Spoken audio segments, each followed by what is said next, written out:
सुबह 8 से 2 बजे वसी लंगरा।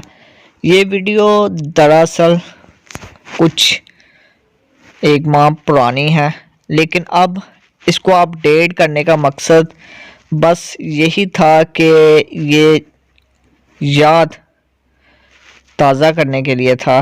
तो आज की इस वीडियो में हम आपके साथ बस ये शॉर्ट सा वीडियो शेयर करने लगे। ये देखें, वसी लंगर दस्तरखान सजाया जा रहा। तो ये प्लेटों में लंगर, अब ये देखें, वसी दूर तक लंगर का वसी इंतज़ाम था।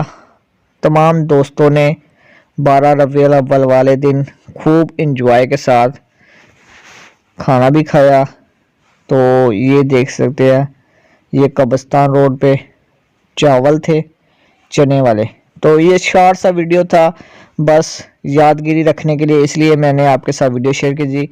दुआ में याद रखिएगा। अल्लाह हाफिज़।